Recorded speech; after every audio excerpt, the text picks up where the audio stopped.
Buenas noches. Hoy vamos a volar alto, ancho, hondo y lejano. Hoy vamos a entonar, como reza el título de este programa, un De Profundis. Hoy vamos a saltar por encima de las bardas de nuestro corral para adentrarnos en los más remotos misterios del ser, del yo, del inconsciente colectivo, del alma, del anima mundi y de la materia prima del universo. Hoy vamos a hablar, y también ese latinajo psicología transpersonal ha aparecido en el título, en el subtítulo del programa, de algo que quizá no les suene mucho, de algo que para algunos, bastantes de ustedes, resultará completamente nuevo y que, sin embargo, es, en mi opinión, y en la opinión de muchos, extraordinariamente importante tanto para desentrañar o intentar desentrañar los misterios del universo, como para descender a los niveles más profundos de la identidad, de la personalidad, de la conciencia y quizá de la inmortalidad, nada menos. Me estoy refiriendo a lo que en el mundo del psicoanálisis, de la psicología, de la psiquiatría, se conoce con el nombre, ya ha salido a relucir, de psicología transpersonal. Una ciencia o un arte, porque también lo es, que hunde sus raíces en los planteamientos de Jung, el discípulo más brillante de Freud, que, como casi todos los discípulos, se rebeló contra el maestro y llegó en su búsqueda mucho más allá de lo que había llegado éste. La psicología transpersonal no se limita, como lo hace la psicología personal y la interpersonal, al estudio del yo y de las relaciones entre los distintos yoes, sino que trasciende ese nivel microcósmico y estudia las relaciones de la persona con el conjunto del macrocosmos. Ningún otro sistema de análisis es, a mi juicio, tan útil como ese para acercarnos a la respuesta de las tres grandes preguntas a las que hace 7 días dedicamos la entrega del Faro de Alejandría inmediatamente anterior a esta. ¿Quiénes somos? ¿A dónde vamos? ¿Y de dónde venimos? Pero no soy yo la persona más indicada para explicar qué es y qué no es la psicología transpersonal. Doctores tiene la Iglesia de esa disciplina, que a menudo linda con los terrenos tradicionalmente ocupados por la religión, y 4 de esos doctores, o mejor dicho 3, porque el cuarto hombre pertenece a otra iglesia, la freudiana, y está aquí, si me consiente la expresión, para incordiar un poco, para hacer de mosca cojonera, para apostillar y eventualmente contradecir a sus colegas, o quizá a coincidir con ellos, ya veremos. Ese abogado del diablo, que dejará de serlo en cuanto abandone el plató, es José Luis González de Rivera y Revuelta, psicoanalista y psicoterapeuta, director de la revista Psiquis, presidente de la Sociedad Española de Psicoterapia y de la Sociedad Española de Medicina Psicosomática y ex catedrático de Psiquiatría y Psicología Médica en la Universidad de La Laguna. Buenas noches, señor freudiano. Por cierto, quizá no tan freudiano como he dicho, porque José Luis González de Rivera fue uno de los primeros científicos que se puso a buscar un paradigma común a todas las psicoterapias. Lo sabremos también enseguida. Rodeándolo están los 3 expertos en psicología transpersonal a los que antes hice referencia. Son, en primer lugar, Manuel Almendro, psicólogo, especialista en budismo zen, en chamanismo y en bioenergética, y colaborador de uno de los 2 grandes gurúes que en estos momentos tiene la psicología transpersonal. Me refiero al checoslovaco Stanislas Grof. No sé si es checo o eslovaco, se fue de su país mucho antes de que éste se dividiera. El otro gurú es, por cierto, el norteamericano Ken Wilber. Aquí tenemos algunos de los libros del Uno y del Oro, publicados por los libros de la Liebre de Marzo, por Kairos y por Gaia, 3 sellos editoriales que se dedican con bastante asiduidad a la psicología transpersonal. Manuel Almendro fue el coordinador de este volumen publicado por Kairos, La conciencia transpersonal, en el cual han colaborado algunas de las personas que están presentes en la mesa. Junto a él, mejor dicho, junto a él no, a mi izquierda, se encuentra el valenciano Javier Castillo, especialista en psicoterapia y análisis reichiano. El adjetivo alude a otro disidente de Freud, el célebre Wilhelm Reich. Experto también en chamanismo, no Wilhelm Reich, sino Javier Castillo, y por supuesto en psicología transpersonal, y hombre habituado a hablar de estos asuntos en los medios de comunicación audiovisuales. Y por último, en el extremo de la mesa, guarda su primer turno de intervención Jaime Linares, canario de origen alicantino, psicoanalista junguiano, doctor en teología por la Gregoriana de Roma, su tesis versaba sobre el concepto de persona, vicepresidente de la Asociación de Psicología Transpersonal, que preside, por cierto, Manuel Almendro, no lo dije antes, y creador de un método terapéutico que atiende a los 3 niveles de la conciencia: el personal, el interpersonal y el transpersonal. ¡Uf! Cuánto título, cuánto currículum. Manuel Almendro, rompe el fuego. ¿Qué es la psicología transpersonal? Bien. Sebre, no nos des una conferencia. No, la cosa no va de conferencia, pero sí de que entienda la gente un poquito de que se está produciendo una revolución en el pensamiento en estos momentos que pretende poner patas arriba a todo el materialismo científico imperante. Yo creo que la gente puede entender perfectamente lo que decimos cuando nosotros denunciamos la vida considerada como una máquina. Y frente a eso, los nuevos paradigmas no solamente, diríamos, están dentro de la psicología, sino también fuera de la psicología. Ahora bien, la psicología es una ciencia del alma, no es una ciencia solamente de la máquina. Precisamente la psicología transpersonal lo que vuelve es a recaptar el verdadero sentido de la ciencia de la vida en comunión con la ciencia del alma y la ciencia del espíritu. Y que no tenemos en este momento, en el mundo transpersonal, que escondernos de utilizar la palabra como la conciencia o el espíritu. Bien, así como muy rápidamente para los televidentes, yo voy a leer simplemente una definición que me han pedido en un congreso en Lisboa hace un par de meses y donde todo el mundo está intentando definir qué es psicología transpersonal, cuando realmente es enormemente costoso definirla. Y lo leo rápidamente.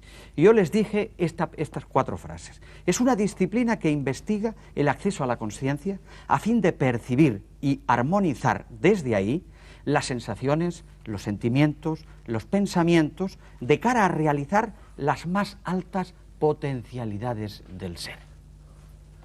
¿Algo que añadir por este ala? Sí. ¿Qué apostillar? ¿Qué complementar? Yo diría que la psicología transpersonal tiene muchos frentes, entonces es verdaderamente difícil a veces centrarse. Cuando hablamos de psicología transpersonal hablamos de estados de conciencia diversos. Por lo tanto, entramos en el mundo fascinante y delicado de los estados no ordinarios de conciencia.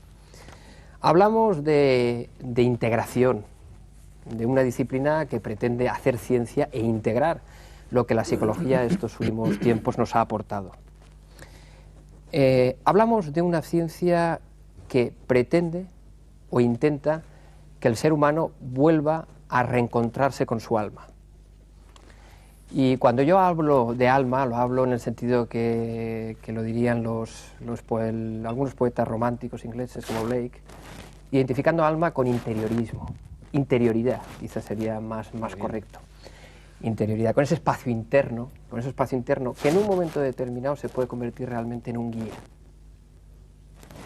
Y además prefiero el término el alma al espíritu por varias razones.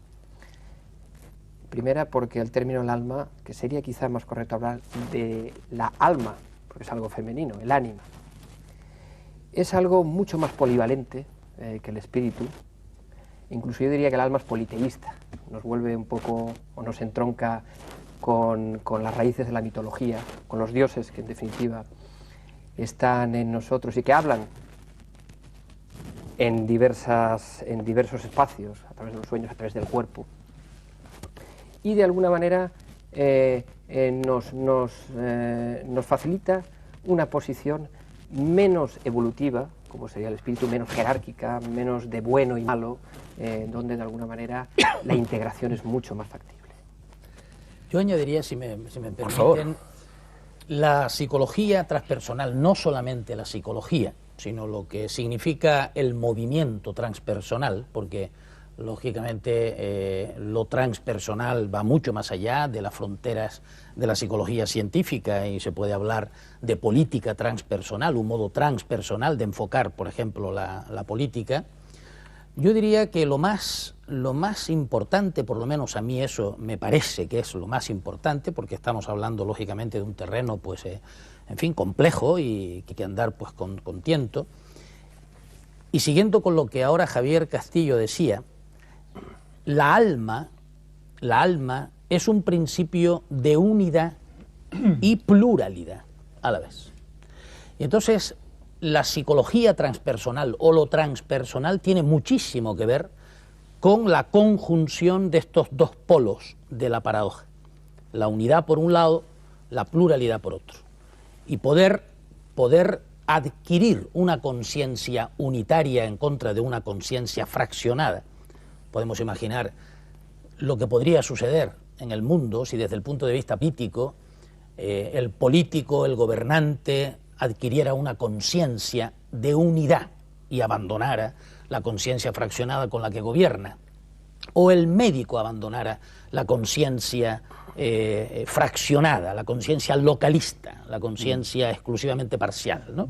Yo creo que hay médicos así, y psicólogos, etcétera. Es que la China, la medicina. Creo que ese es el punto. El punto que está tocando él se puede sintetizar, aunque sea un poquito complejo y eso, ¿no?, en que habría que intentar cambiar el principio de contradicción por el principio de complementariedad. Es decir, en vez de decir, tú eres vecino con el cual yo no pienso mirarme a la cara por tal, sería intentar pasar de esa negación del otro a un intento de acercarse para conjuntamente realizar algo. Eso ya está en la naturaleza. Taoísta del yin y el yang, ¿no? Es decir, la luz que nos está iluminando ahora, que son dos polos, negativo y positivo, pero no están peleándose cada día, nos están ofreciendo luz. Este es el punto importante. Tesis, antítesis, síntesis. Volvemos a la dialéctica. Bueno, vamos a ver si in nomine Freud hay algo que objetar a todo lo que se ha dicho ahora aquí. Que ya mis compañeros han centrado el tema y han definido de qué psicología transpersonal. Yo siempre he pensado que ahí tenemos un problema enorme siempre que ponemos nombre a algo, porque para definir, para entender, para conocer alguna materia hay que nombrarla, pero en cuanto la nombramos ya la limitamos, ya decimos, empezamos a definir lo que no es, para decir lo que es. Y entonces nos encontramos con un problema muy grande, porque lo que verdaderamente nos importa es de qué va esto, de qué va la cosa. Yo soy fundamentalmente un práctico, un practicante. Yo lo que hago es ver gente que sufre y gente que tiene alguna necesidad de salir de una situación de sufrimiento. Y entonces yo empecé planteándome, como buen médico y buen psiquiatra que soy, planteándome el estudio del cerebro y planteándome el estudio de las intervenciones farmacológicas. Y el ser humano es una máquina perfectísima, y el cerebro es una máquina súper perfecta. Pero resulta que por muy bien arreglado que tengamos el cerebro, la gente no es feliz. Incluso hay gente con un cerebro o un cuerpo muy desorganizado y sin embargo son felices y son eficaces y se encajan bien en la vida. Hay algo más. Vosotros habéis hablado del alma, como no sabemos qué es, francamente, llevamos siglos dándole vueltas, pero lo que sí que sabemos es que no nos basta con nuestra herramienta biológica, hay algo más en nuestra herramienta biológica, hay una experiencia personal. Y la psiquiatría está totalmente perdida hoy en día, porque cuanto más hemos avanzado en el descubrimiento de las neurociencias, precisamente el gran éxito de las neurociencias ha supuesto un fracaso en el estudio de la experiencia, el sentimiento. Está muy bien saber la bioquímica cerebral, pero entonces no nos tenemos que olvidar que lo importante para el ser humano no es la bioquímica, lo importante es la experiencia, qué es lo que siente. Yo no sé si eso lo podemos llamar el alma, yo no sé si lo llamáis o no, o es otra cosa, porque hay una cosa más, es que además de lo que uno personalmente siente, hay un efecto más, que es el efecto que produce su existencia en los demás y que reverbera, que rebota, que vuelve y produce una influencia de vuelta en el individuo. Es decir, yo entiendo lo transpersonal un poco casi como lo interpersonal, pero más inespecífico. Lo interpersonal es bastante específico, es entre tú y yo. Y lo transpersonal es entre la noosfera, entre la experiencia humana en general y yo. Es algo que es... Pero lo interpersonal es una relación entre un ego y otro ego. Lo interpersonal es una sería relación... lo transegoico. Lo transpersonal tiene dos vertientes, la vertiente horizontal y la vertiente vertical. Yo no hablo por mí mismo, sino recogiendo, pues en estos momentos, varias docenas de autores que he tenido que leerme para hacer el par de libros estos y otro que viene por aquí. La cuestión es que entre ellos está claro que existiría una transpersonalidad horizontal que supone la relación del individuo con los demás individuos, pero no solamente en un ambientalismo, sino además la relación con las plantas, la relación con los animales, la tierra y el cosmos. Eso sería una relación de tipo horizontal, que en realidad es interpersonal, pero más allá de lo interpersonal, porque no es solamente entre seres humanos. Y hay una transpersonalidad vertical, que es la relación del individuo con los diferentes estados y niveles de conciencia. de tal manera que habría niveles de conciencia por debajo y por encima de lo que llamamos el estado ordinario de conciencia. Esto es muy importante y Javier ya hablaba antes de los estados no ordinarios de conciencia. Pero yo quería apuntar a esto una cosa más, que él apunta, es decir, claro, nosotros estamos trabajando en la clínica con la gente y vemos a la gente que sufre. ¿Y de qué sufre? Como decía un amigo médico colombiano, dice, en realidad nuestros maestros son los pacientes, decía, ¿no? En el fondo lo que aprendemos muchos de ellos. Pero creo que es una palabra clave, y en los programas que he intervenido en las conferencias y congresos, la palabra crisis transpersonal.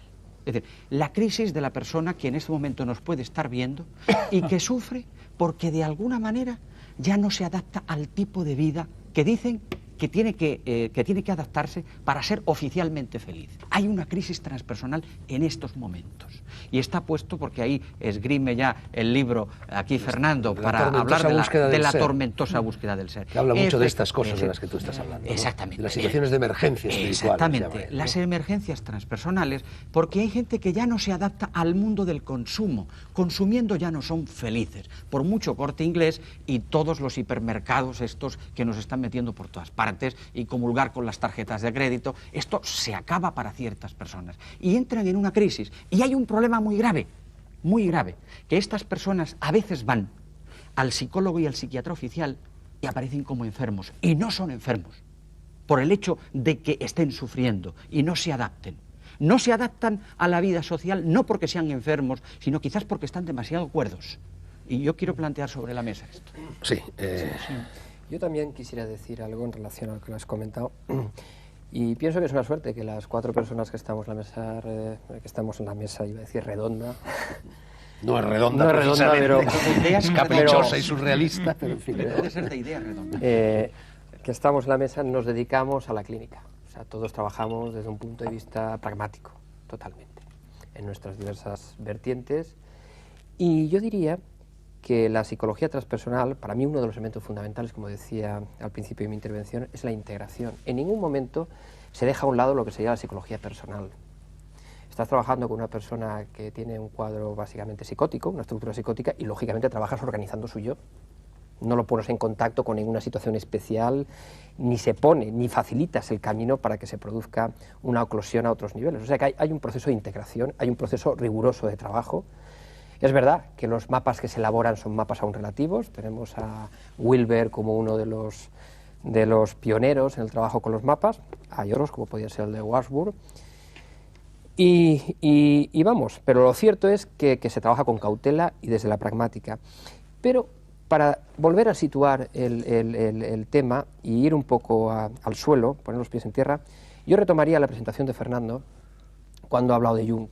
No podemos hablar de psicología transpersonal sin hablar de Jung. Y no podemos hablar... Yo te lo agradezco porque yo creo que sí, ya se ha insinuado que hay un ánimo pedagógico que debe presidir este programa, y entonces, efectivamente, yo me he referido a Jung. Convendría hacer un poco la historia de la psicología transpersonal. ¿Por qué sale de Jung y a dónde va a parar? Yo creo que es fundamental para entenderlo, porque como que me has presentado, como es correcto, como una persona que trabaja desde una orientación richiana, mi formación ha sido tanto freudiana como richiana como jungiana. En estos momentos yo trabajo también en un marco totalmente de integración. Se tiene que hablar de Jung porque justamente es el primero que atisba que en la psique humana hay algo que va más allá de lo personal. Por lo tanto, empezamos a hablar de transpersonal, en ese sentido. Sería el inconsciente colectivo. El inconsciente colectivo, el mundo de los arquetipos, que además puede ser entendido, para que nuestros oyentes se hagan una idea clara, podemos incluso prescindir de como habitualmente se ha descrito, como el arquetipo como un remanente de la filosofía neoplatónica, como el mundo de las ideas prefijado, pero me parece interesantísimo, por ejemplo, los estudios de los etólogos, como Lorenz, cuando te hablan que determinados animales, ante determinados estímulos, llevan a cabo determinadas conductas complejas, cosa que no sería justificable exclusivamente con el instinto simple y puro. Eso, trasladado al ser humano, haría referencia a que posiblemente tenemos una serie de esquemas universales que son activados en base a una serie de variables personales. Eso sería el mundo de los arquetipos, eso sería lo que de alguna manera configura el inconsciente colectivo. Ahí empieza la psicología transpersonal.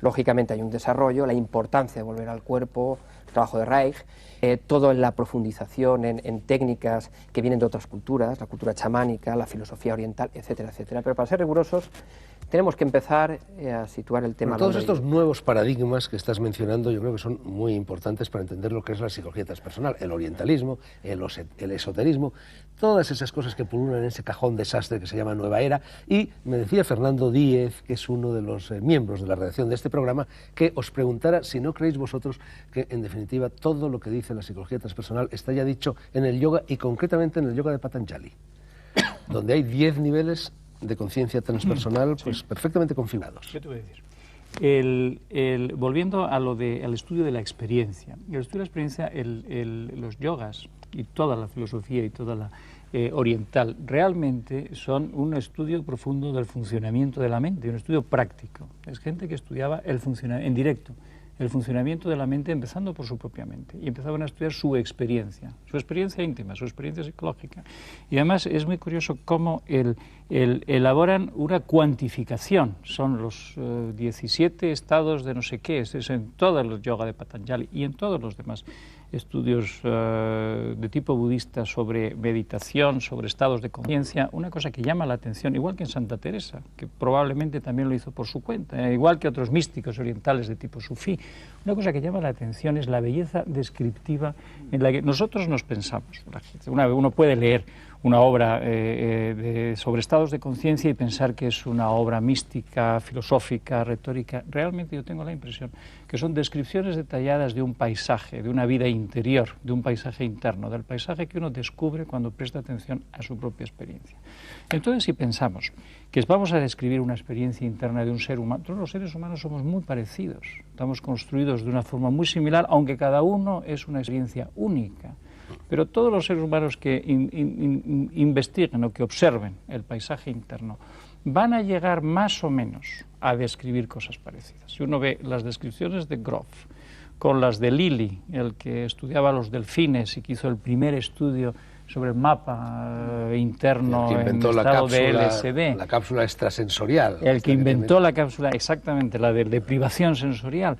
Todos esos describen, y Patanjali, y todos describen unos estados, unas experiencias que, bueno, salvando las diferencias de lectura por el tema cultural y de lenguaje, son sumamente parecidas. Es como si estuvieran hablando del mismo lugar, del mismo territorio. Lo que me parece importante del aspecto de la psicología transpersonal que habéis apuntado es algo que también se estudia desde otros puntos de vista. Fernando me presentó antes como freudiano y me agradecí la deferencia porque muchos freudianos no dirían que yo soy freudiano, dirían que ya me pasé mucho de Freud porque empecé a leer y a estudiar y a ver las realidades de otros puntos de vista que no encajan con lo freudiano. Lo freudiano está, bueno, es un gran avance que llega hasta un cierto punto, pero llega un momento en que no solamente el inconsciente colectivo, llega un momento en que nos encontramos con las vivencias internas, profundas, inconscientes, que no están relacionadas con la sexualidad únicamente. Pero ya que lo sacas, otra pregunta pedagógica. Freud hablaba ya de psicología abisal, en definitiva de psicología de las profundidades, que al menos terminológicamente se parece bastante a todo esto. ¿Es compatible Freud con Jung, o más bien son sucesivos? Es decir, que en realidad Jung no niega a Freud, sino que avanza más. Complementarios, ¿no? Que son complementarios. Yo no estaría de acuerdo. Yo te diría se niegan el uno al otro. No, yo te diría que el modelo de Jung incluye el mismo modelo freudiano. Bueno, ahí va yo. Digamos que es un círculo concéntrico más amplio que el de Freud, pero... Porque en ningún momento... Pero es el mismo centro. En ningún momento Jung cuestiona la existencia del inconsciente personal y la importancia de la sexualidad. Sí. Lo que pasa es que hay una ampliación. Hay una aportación de Jung que yo creo que es vital para ver el avance. Jung dice en un momento, dice que hay gente que es neurótica porque no llega a adaptarse a las exigencias de la vida, lo cual ya lo había dicho Freud. Dice, pero hay gente que es neurótica porque su capacidad supera las exigencias de la vida. Claro, es decir, es no se adapta porque la vida realmente no es suficiente, que es lo que ha dicho es lo Almendro que antes. Entra el concepto de crisis, si me permites un segundo, que antes salió desde la clínica. Yo pienso que la psicología transpersonal, podríamos hablar de la psiquiatría también transpersonal, surge justamente de la crisis, es decir, no surge de la academia ni de la universidad, sino de la crisis. Es decir, es en la constatación del sufrimiento humano, por tanto, en la crisis, ¿no?, cuando aparece la idea de que aquí hay algo más, ¿no? aquí hay algo más. Es decir, tú decías antes, José Luis, algo muy importante, hablando de que la psicología transpersonal describe pues, la realidad, describe experiencias, describe estados de conciencia. Yo, además de que efectivamente describe, yo diría que la psicología transpersonal, sobre todo, ofrece la posibilidad no de describir solamente, sino de comprender. Es decir, la psicología transpersonal se toma muy en serio el proceso de concienciación del individuo. De tal forma, incluso de inducir. De tal forma que en la consulta, cuando estamos frente a una persona, a un ser humano que sufre, bueno, pues tú caes en la cuenta que la crisis lo que está pidiéndole a esta persona es que tome conciencia de algo que debe comprender. No solo describir, sino comprender de sí mismo para cambiar, evidentemente. Sí, yo añadiría un paso más dentro de la complementariedad, que es comprender y además, iba a decir controlar, pero controlar no es una palabra buena en lo que estamos tratando, pero no exactamente controlar, sino descubrir que existen alternativas. Hay un punto crítico en el que uno descubre que lo que estás viviendo no es obligatorio, que las cosas pueden ser de otra forma. Y ahí viene el siguiente paso de más que la psicología, diría la psicoterapia transpersonal, o cualquier psicoterapia que se precie de ser, que cumpla su misión, que es el de liberar al ser humano de la obligatoriedad de la experiencia. No es necesario hacer las cosas que uno hace, no es necesario reaccionar como reacciona. Sí. Hay alternativas, es posible descubrir. Sobre todo hay alternativas a no tener que seguir un modelo que después produce neuróticos realmente. Si os dais cuenta, lo que estamos aquí hablando, hay dos cosas claves que se están poniendo sobre la mesa. Y es, por una parte, el aspecto que Fernando nos está pidiendo que seamos didácticos y estamos por ahí. Y por otra parte está surgiendo la parte de hablar a la persona que sufre, porque de alguna manera dentro de su propio ser está latiendo evolutivamente lo que sería la patología iniciática, ¿de acuerdo? La patología iniciática, es decir, el sufrimiento que le va a poder ofrecer a esa persona diríamos, una palanca a través del obstáculo. Yo creo que eso es clave en la crisis transpersonal. Es decir, a esa crisis sufriente que no se adapta a una sociedad de consumo, es muy posible que lo que esté produciéndose ahí es una estrategia de la naturaleza para provocar realmente que ese ser humano evolucione a través de la crisis. Y en la parte didáctica ya diré alguna cosita más adelante. Luego siento desempeñar el papel de aguafiestas, pero la discusión tiene que quedarse ahora en suspenso porque llega la publicidad.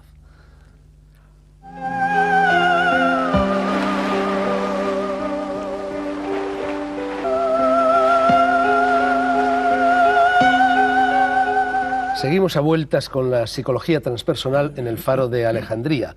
Les recuerdo que me acompañan y les acompañan José Luis González de Rivera, Manuel Almendro, Javier Castillo y Jaime Linares. Vamos a ver si somos un poco más concretos en esta segunda mitad del programa y os voy a entrecortar yo de vez en cuando preguntas concretas. Mi primera pregunta es, los cuatro sois hombres de clínica, hombres de consulta, hombres que recibís a personas, a pacientes que llegan con problemas. Y la pregunta es, ¿sirve fundamentalmente la psicología transpersonal para curar trastornos o quiere llegar más lejos, quiere fomentar estados de bienestar y de felicidad? Yo te respondería, Fernando, diciendo que es difícil que desde la psicología transpersonal se plantee un objetivo específico, en el sentido de ese evolucionismo o ese ir ascendiendo en una jerarquía. La psicología transpersonal utiliza los recursos de la psicología para cuando una persona que sufre y se planta en consulta pueda elaborar ese sufrimiento y pueda sacar partido de eso. Quizá el matiz que puede introducir la psicología transpersonal, y tenemos que volver a Jung, en el sentido de que la psicología dinámica conoce cómo el sufrimiento, el síntoma, puede ser un mensaje. Pero normalmente ha sido interpretado como un mensaje que hace referencia a la historia del sujeto, al pasado, a eso que tiene que ver con la represión, que vuelve en forma de síntoma. Jung introduce un concepto que yo pienso fundamental, y es que ese mensaje no solamente hace referencia al pasado, sino al presente. Por lo tanto, la psicología transpersonal, uno de los aspectos es conectar al sujeto con su propio inconsciente, con ese guía que en un momento determinado no es tan distinto al guía espiritual del que nos habla en el Oriente, o ese gran hombre del que hablan los chamanes. Pero yo diría que es muy difícil dar una respuesta concisa. La persona sufre, viene, habla de su sufrimiento y lógicamente necesita elaborar ese sufrimiento. Y vemos ese sufrimiento dentro de ese contexto global, no como algo que se ha roto y se tiene que soldar, sino como algo que está emitiendo un mensaje, como esa muerte necesaria para que lógicamente haya una resurrección. Podríamos definir... Hay una cosa importante, hay una cosa importante que has añadido y que hay que hacer hincapié en ella. Cuando has hablado del contacto con el inconsciente es, desde los tiempos de Freud, se considera como algo muy importante, pero como un reservorio más o menos de malignidades. Y creo que esto es un tema importantísimo. El inconsciente es extremadamente sabio, computa a una velocidad impresionante toda la información y no es un basurero.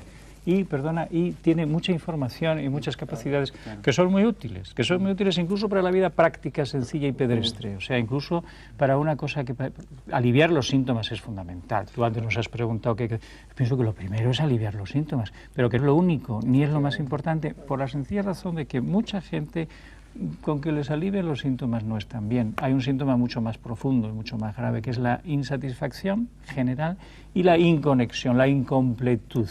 El ser humano completo es muchísimo más de lo que vemos y es muchísimo más de lo que es la experiencia ordinaria. Una de nuestras tareas es ayudar a lograr esa experiencia unitaria de lo que significa el ser humano, de lo que significa lo que podríamos imaginar como un estado de conciencia único. Antes hemos hablado de los estados de conciencia, es cierto, podemos tener muchos estados de conciencia y en cada estado procesamos la información de manera diferente, incluso tenemos conocimientos diferentes de unos estados a otros. El ideal, el objetivo final, si es que podemos hablar de eso, la tarea a realizar, sería llegar a una unificación progresiva, de tal manera que nuestra conciencia, nuestro estado de conciencia sea único, sea uniforme, que se deshagan las fragmentaciones que se han ido creando. Esa experiencia de conciencia unitaria a la que te has referido, en definitiva tiene un nombre muy antiguo, y es éxtasis. La pregunta que yo te hago, os hago en relación a ello es, ¿podríamos decir que la psicología transpersonal, y volvemos a Patanjali, es una tentativa de racionalización de la experiencia mística? No. Yo no creo que en absoluto la psicoterapia transpersonal pretenda eso. No quiere negar el racionalismo, realmente. Igual con la pregunta que hacías antes en la primera parte del programa de Fernando Díez, ¿no?, sobre si lo de Oriente ya era realmente la base de todo. Yo creo que no. Cerebro derecho y cerebro izquierdo están ahí funcionando. Quizás el cerebro derecho sea más bien Oriente y el cerebro izquierdo sea más bien Occidente y algún día nos encontremos ahí, ¿no? La clave, yo creo que la psicoterapia transpersonal tiene un modus vivendi y ha surgido porque lo necesitamos, si no nosotros no estaríamos ahí realmente. Y una de las claves importantes, la que él apuntaba antes, el inconsciente no es un basurero, es un mensajero de la vida. Y no podemos cortar la cabeza al mensajero. De la misma manera que si vamos conduciendo con el coche, no vamos a cortar el cable que señala la luz roja, porque después vamos a tener problemas. Es decir, eso es un punto importante. Y hay una manera diferente de entender al ser humano, no como una máquina. Por lo tanto, muchas veces el materialismo científico es clasificatorio, la palabra taxonómico que vemos, es dramatizante y es enfermista, al ver que una persona no compagina con la normalidad, con la realidad. Y tal vez no compagine porque hay algo que está latiendo que le va a permitir evolucionar a esa persona. Por lo tanto, la psicoterapia transpersonal, como yo decía antes, tiene que, de alguna manera, ir más allá de la curación. Ya lo iba el psicoanálisis. Muchos psicoanalistas dicen que el objeto del psicoanálisis no es curar, va más allá. Es hacer consciente al individuo de sus propias limitaciones y superarlas. Sí. De ese sentido, la psicoterapia transpersonal integra la psicoterapia clásica, pero la transciende. Sí, sin un paisaje preestablecido. Sí, por una frase que termino, por una frase. Y es que la psicoterapia transpersonal desdramatiza, desenfermiza la crisis para darle la oportunidad de ser un sentido a la vida del individuo. Bien, tú has dicho antes que el psicoanálisis buscaba el contacto, el conocimiento del inconsciente para hacer al individuo consciente de sus limitaciones, lo cual es cierto, pero hay un paso más, que es del que estamos hablando ahora, que es para hacer también al individuo consciente de sus potencialidades, de sus capacidades. Y hay un paso más, que es el buscar la manera de desarrollar, de optimizar, si quieres, de desarrollar esas potencialidades, de liberar esas potencialidades. En ese sentido, no es exactamente el éxtasis. La conciencia unificada, el éxtasis en sí, o la experiencia mística en sí, es un estado de conciencia que no es total, es un estado de conciencia parcial, es un tipo de estado de conciencia. El estado de conciencia total al que yo me refiero quizás sea más parecido a la experiencia del maestro Zen, que está con los pies tremendamente en la tierra, que sabe resolver la situación en la que se encuentra en cada momento, desde un ataque a espadas hasta preparar un té, a la perfección, con total concentración, 100% de su personalidad entregada a lo que está haciendo según las exigencias para una experiencia del momento. mística, en definitiva, como lo es el Satori. Sería una experiencia mística continua, proceso, ¿no? Sería proceso. una Yo diría experiencia que mística en acción. Bien, claro, evidente. Forma, Es decir, vacío. en proceso. Sí. Yo diría que habría que hacer hincapié, para ser concretos, como pedía Fernando, habría que hacer hincapié en la preposición que tantas veces, trans. Es decir, ¿qué es trans? ¿No? Trans hay que comprender en dos de su significado, o en los dos significados que tiene la expresión. Trans significa a través de, y trans significa más allá de. En este sentido, un psicoterapeuta exclusivamente transpersonal en el sentido segundo de la preposición, es decir, un psicoterapeuta transpersonal que solo pretenda ir más allá, pero que no tenga en cuenta el a través de, es decir, que no vaya a través de la persona, a través de la interpersona, y entonces en proceso llegue efectivamente más allá, a estados de conciencia unitarios, pues seguramente ni él siquiera, o ella siquiera, este psicoterapeuta, tendría pues un enfoque transpersonal, porque el enfoque transpersonal es un enfoque integral, es un enfoque unitario, es decir, es un enfoque que no puede de ninguna manera situarse solo en extremo de la paradoja, sino en ambos extremos bien cogidos, ¿no? Tú, Manuel, has hablado antes de Oriente y Occidente. Bueno, la típica ciencia occidental, empirista, conductista, reduccionista, mecanicista, en lo relativo a la psicología, parte de una hipótesis que es la mente, cuando nace el ser humano, como tabula rasa, no hay nada. En cambio, en Oriente se parte de una hipótesis diferente, que es el karma. Es decir, nacemos con una determinada carga en nuestra conciencia. La psicología transpersonal se apoyaría en esta hipótesis oriental del karma, es decir, del hombre, del ser humano que nace ya siendo algo, siendo alguien, llevando cosas. En muchas personas No que están puramente dentro, genéticas eso o es. cromosomáticas. Bueno, hay que partir de que karma significa acción, no significa una carga que uno tiene, sino que una carga que uno puede transformar. Eso es muy importante connotar. Mucha gente que está dentro del mundo de lo transpersonal sí que aceptaría el hecho de que hay siempre un atrás. Es todo el mito de las vidas pasadas, que es en el fondo a lo que te estás resolviendo, te estás dirigiendo. Exactamente. Es cierto que en los procesos de psicoterapia aparece muchísima gente que de alguna manera tiene una experiencia que no está dentro de los límites del espacio y del tiempo histórico. Ahora bien, ¿eso quiere decir que son vidas pasadas o eso quiere decir que el subconsciente de alguna manera, o digamos, utiliza esa forma para dar a conocer ciertos aspectos que la persona desconoce de sí mismo?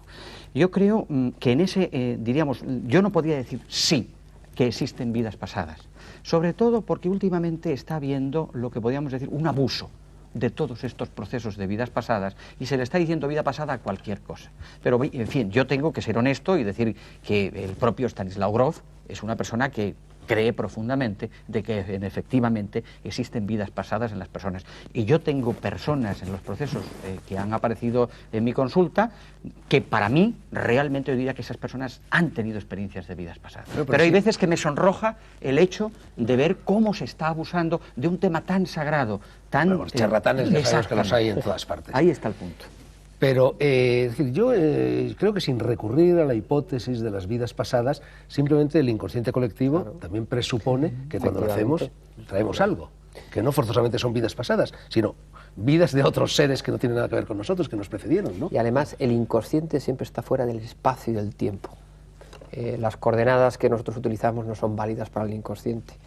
En ese sentido, Y la propia mitología nos da información de esto que acabas de decir, claro. Cómo se repiten, y el estudio comparativo de las religiones entre comunidades que aparentemente no han tenido contacto o muy difícilmente lo han podido tener, se repiten los mismos mitos.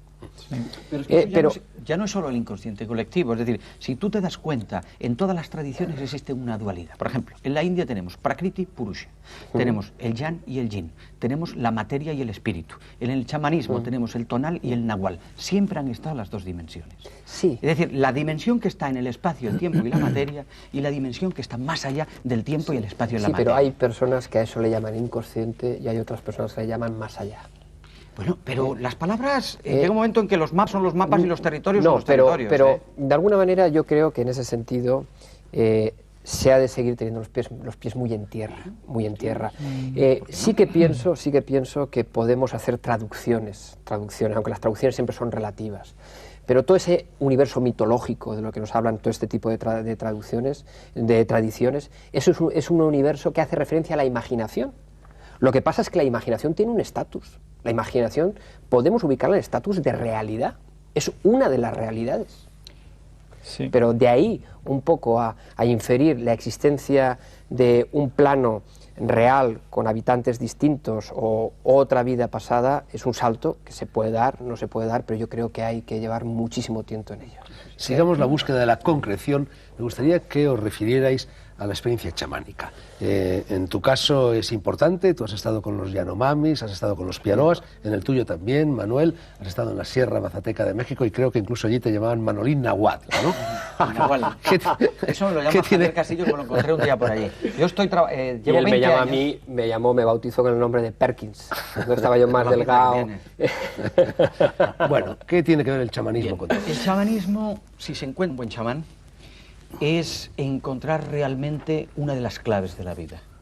E igualmente en un maestro zen, porque yo, por ejemplo, estoy trabajando con Tiravansa, que hay mucha gente que lo conoce, y trabajo con algunos maestros orientales porque la psicología académica no me era suficiente. Entonces, el chamanismo muchas veces se dice que es la religión de la tierra, la que ha existido siempre, ¿no? Es un contacto con la tierra.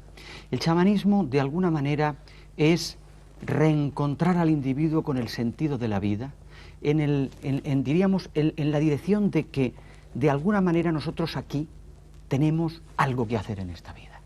Es decir, aquí venimos para algo.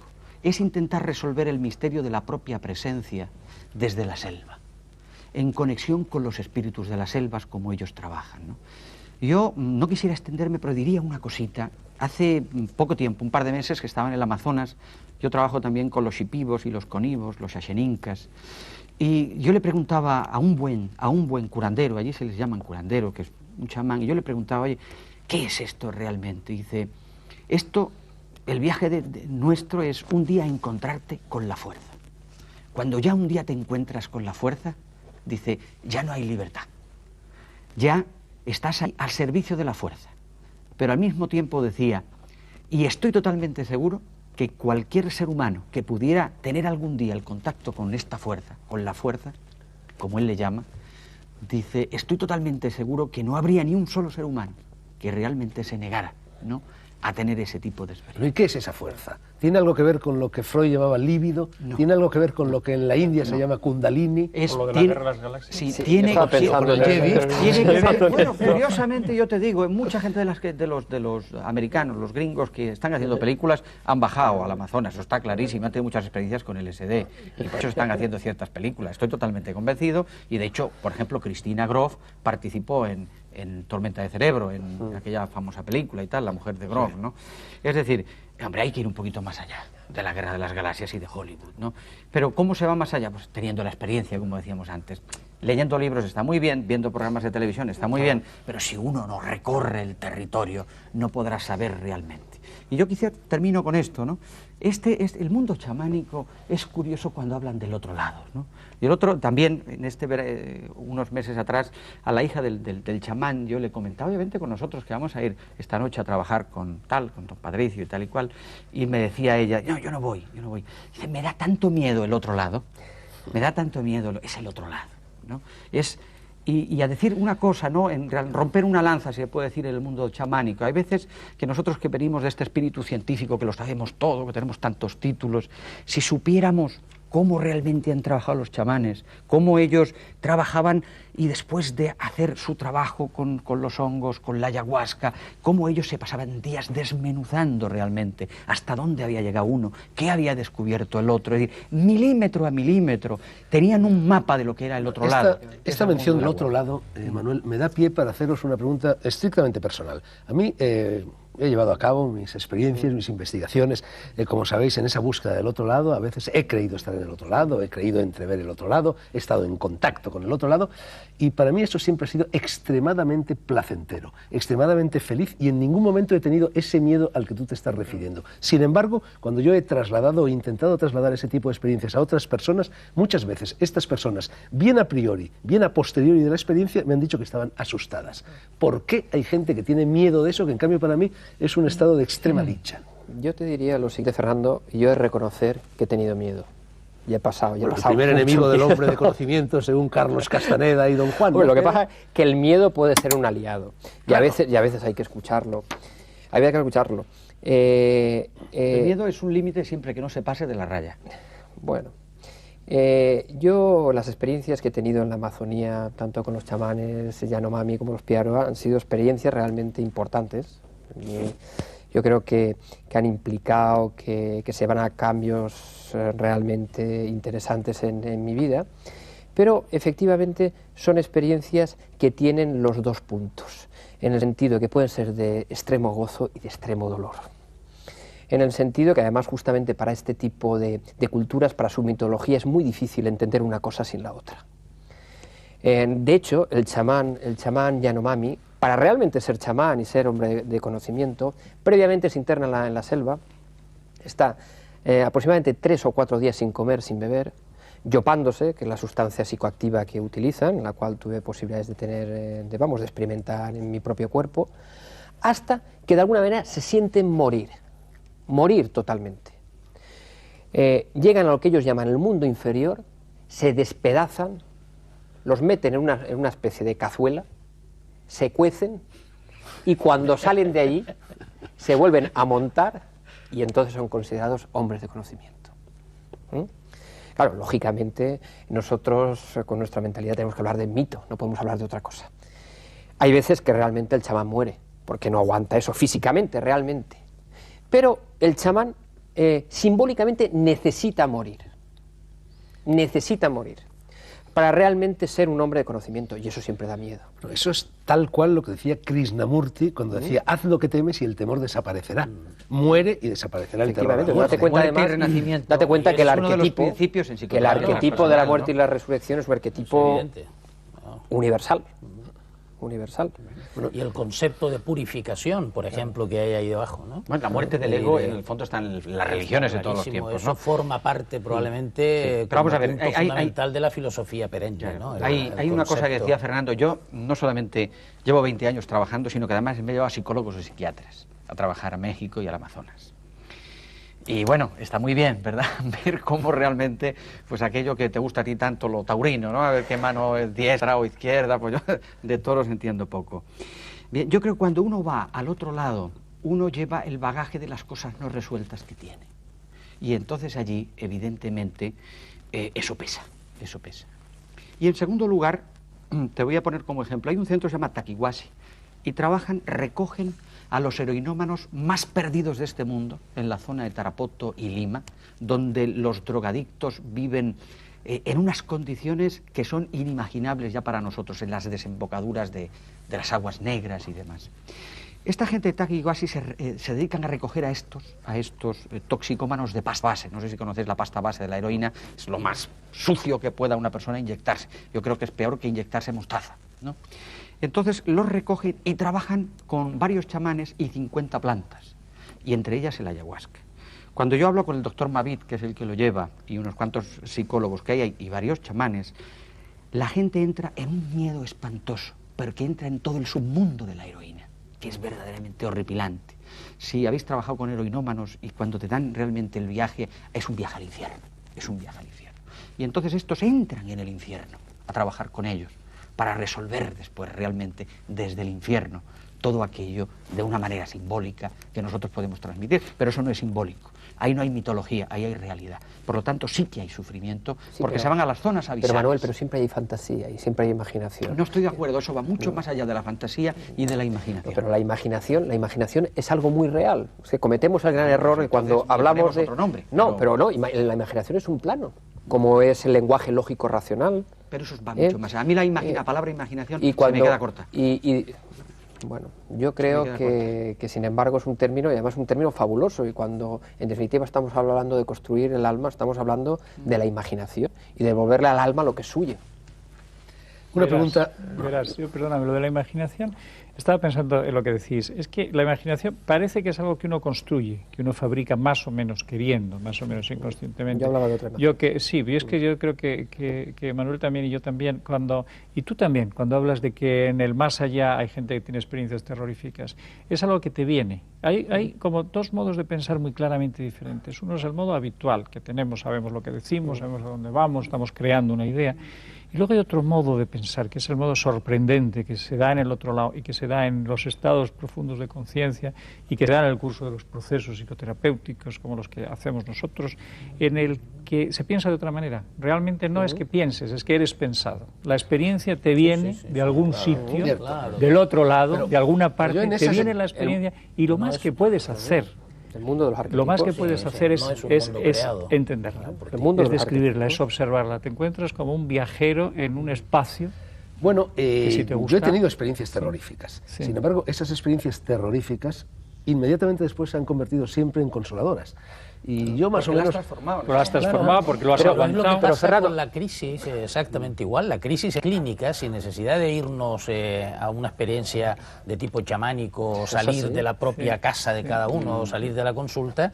La experiencia de la crisis es una experiencia que tiene un aspecto dolorosísimo de muerte. Si no, no hay crisis. ¿Qué pasa con la depresión? Tienes que morir para renacer. Pero eso que dices, Fernando, es importante, porque es que la experiencia terrorífica, si uno aguanta el modo de funcionar, si uno aguanta la experiencia, me gusta otra vez, sacamos el prefijo trans, se traspasa.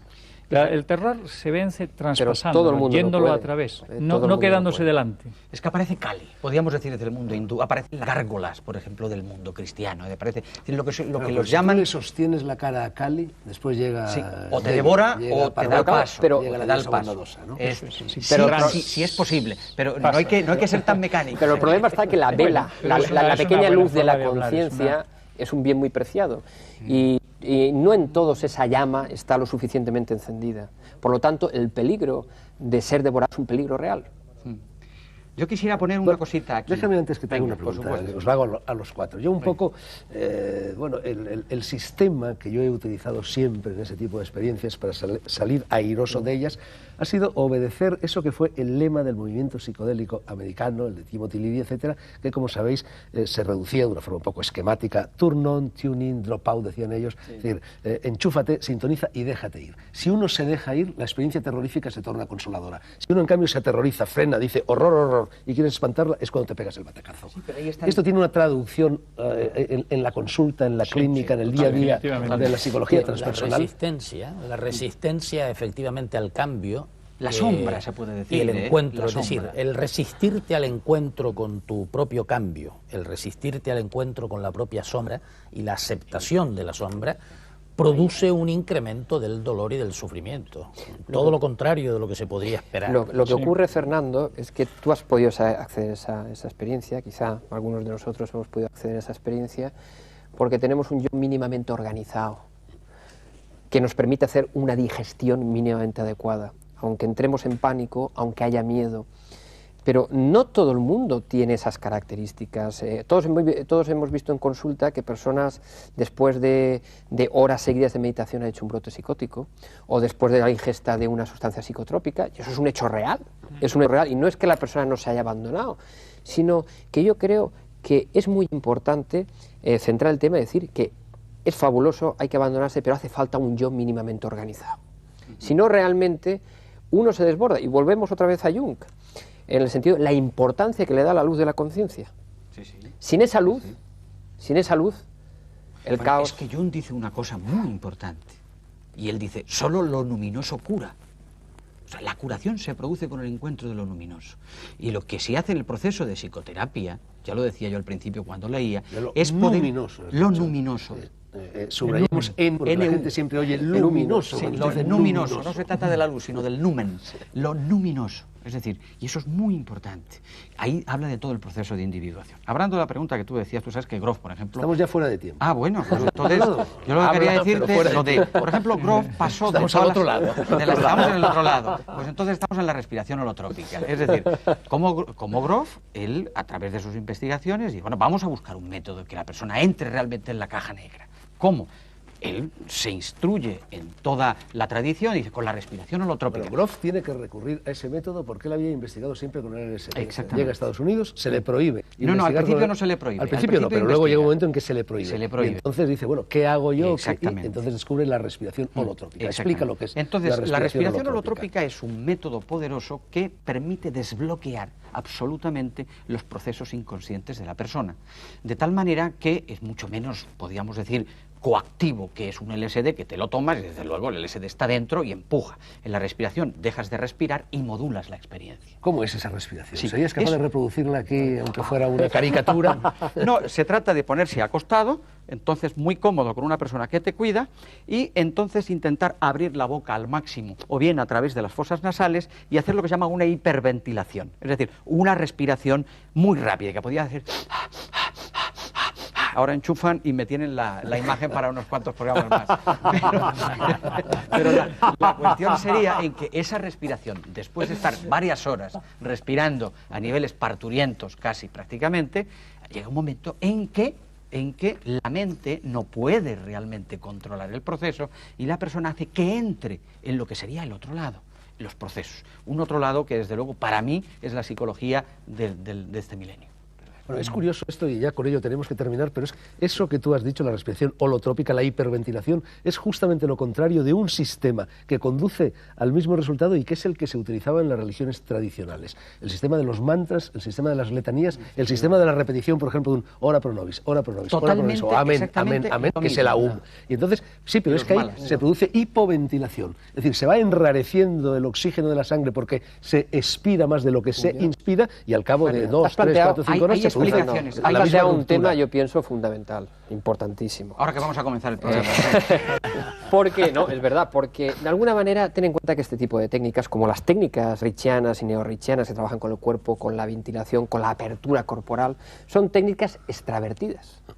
Buscan el contacto a partir de soltar y de conectar, teóricamente o hipotéticamente, moviendo una energía o una pequeña energía. Pero, sin embargo, hay determinadas técnicas que justamente buscan lo contrario, la introversión. Sería calentar ese crisol, es un poco la tradición alquímica. Y de alguna manera son caminos distintos, pero que son complementarios. En ese sentido, por eso el trabajo de Freud y Reich es totalmente complementario con el de Jung. Y además, una cosa, Fernando, simplemente un pelín para decir, los sufíes ya trabajaban con hiperventilación, los pranayamas con hiperventilación. Exactamente. No estamos inventando nada. La psicología transpersonal no va a inventar. Va a intentar, podríamos decir, hacer un buen mandala, ¿no?, de tanta cosa dispersa como hay. Fin de la conversación, lo siento, gracias por todo lo que aquí habéis dicho, gracias también por todo lo que se queda en el tintero. No hemos agotado el tema, que es casi infinito o ilimitado, como Einstein dijo del universo, pero sí hemos agotado y sobrepasado todos los minutos puestos a nuestra disposición. Seguiremos hablando de psicología transpersonal cómodamente arrellanados en nuestros divanes, que no en el diván del psicoanalista. Pero eso será dentro de media hora como mínimo, porque ya saben ustedes que el Faro de Alejandría sigue con otros temas después de la publicidad que empieza en este instante. Señores.